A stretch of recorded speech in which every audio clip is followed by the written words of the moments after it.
पहले बहुत धनी थे और भरे पूरे परिवार के थे।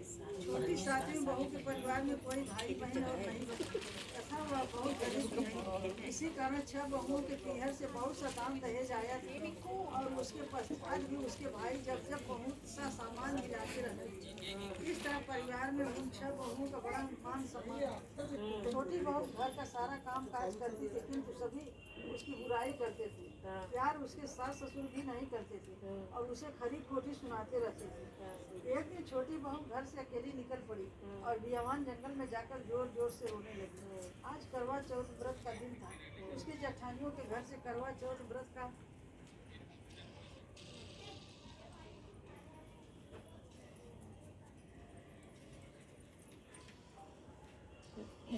के लिए उनके भाई करवा और सौभाग्य की सामग्री की पिटारियां लेकर आए थे। छोटी बहू के घर में कौन था जो उसके लिए कुछ लाता। इसी से वह बहुत दुखी होकर जंगल में रोती हुई विचरने लगी। एक नाग उसके रोने को सुन रहा था। वह अपने दिल में से निकल कर उसके सामने आ गया और मनुष्यों की बोली से पूछने लगा, तुम क्यों रो रही हो? आज तो करवा चौथ का व्रत का दिन है, हंसी खुशी व्रत करो। छोटी बहू पहले तो नाग को देखकर डर गई थी, साहस करके बोली, आज करवा चौथ व्रत का दिन है, सब बहुओं के भाई आज करवा बहुत सा सामान लेकर आए हैं। मेरे पीहर में कोई नहीं जो मेरे लिए करवा और सामान लाता। काश मेरा भी कोई भाई होता तो मेरे लिए करवा लाता। यह सुन नाग को दया आई और बोला, बेटी तुम अपने घर जाओ, शायद तुम्हारा कोई मुंह बोला भाई घर पर करवा लेकर आए। यह सुन छोटी बहू घर आकर संतोष से सब कामों में लग गई। कुछ देर बाद एक मनुष्य आया और छोटी बहू की सास से बोला, मैं तुम्हारी छोटी बहू का भाई हूँ। उसके बचपन में ही मैं बाहर जाकर रहने लगा था, अब घर आया हूँ। आज करवा चौथ है, मैं उसके लिए करवा और सुहाग पिटारी तथा कपड़ा लाया हूँ। सास ससुर और सभी बहनें उसके लाए हुए बहुमूल्य सामान को आंखें फाड़ फाड़ कर देखने लगी। वाह, इतना सामान और इतना बेकीमती। छोटी बहू ने प्रसन्न होकर अपने भाई का सत्कार किया और सास ससुर ने भी उसको प्रेम से भोजन आज कराकर विश्राम कराने को कहा। करवा चौथ का व्रत हंसी खुशी से हो गया। अगले दिन छोटी बहू का भाई उसकी सास से बोला, माता जी मैं बहन को कुछ दिन घर ले जाकर रखूंगा, आप मेरे साथ भेज दें। सास ने उसे प्रसन्नता पूर्वक उस भाई के साथ भेज दिया। वह मनुष्य रूप में नागों का राजा था।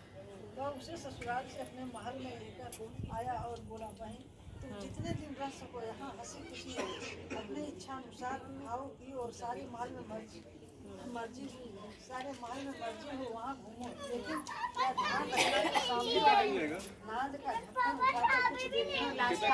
छोटी कहानी लास्ट में महल में आराम से रह रही थी। एक दिन जब भाई कहीं गया तो उसने नाद का ढक्कन उठाकर देखने का विचार किया।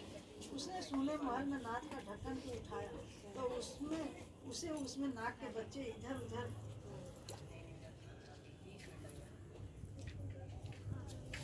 घूमते मिले। जब उसे किसी के आने का आभास हुआ तो उसने जल्दी से उस ढक्कन को रख दिया।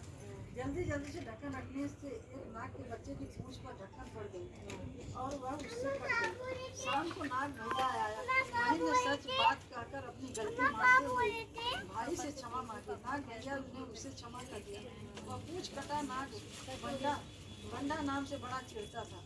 उसने एक दिन नागिन माँ से पूछा उसकी पूंछ कैसे कटी। तब उसे मालूम हुआ कि उसकी बहन ने नाग का ढक्कन जल्दी में रख दिया था, सो उसकी पूंछ कट गई। बंडा बोला, मैं उससे बदला लूँगा, मैं कुछ नहीं जानता। माँ ने उसे समझाया कि वह यह गलती से हुआ था, जानकर तो नहीं किया था। बंडा बोला, यह मैं नहीं जानता, मैं उससे ज़रूर बदला लूँगा। एक दिन बंडा अपनी बहन के घर चुपचाप पहुँचकर छिप गया। वह अवसर की ताक में था कि उसे काट कर घायल करे। कमरे में जहाँ बंडा छिपा था और छोटी बहू बैठी थी, वहीं उसकी सास आई और बातों ही बातों में उसने बहू से पूछा, बहू तुझे सबसे प्यारा भाई कौन लगता है? बहू ने तुरंत प्रसन्न होकर कहा, माता जी मुझे तो बंडा भैया सबसे प्यारा लगता है। बंडा यह बात सुन रहा था और सोचने लगा, मुझे धिक्कार है जो मैं अपनी बहन को जानबूझकर काटने आ गया हूँ।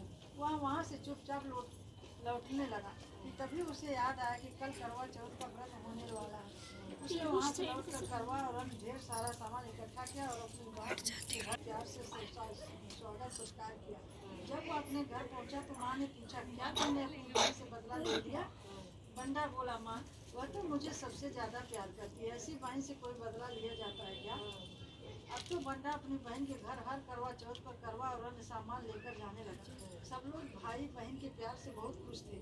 ये करवा चौथ माता तुमने छोटी बहू के जैसे दुख के दिन तेरे उसी तरह सब अपने अन्य व्रत करने वाली माता और बहनों को दुख से दूर रखना और सुहागियों को उनका सुहाग अच्छे करना। उनको सब प्रकार से संतानों सहित संपत्तियों करवा मैया की जय। बंडा भैया की जय।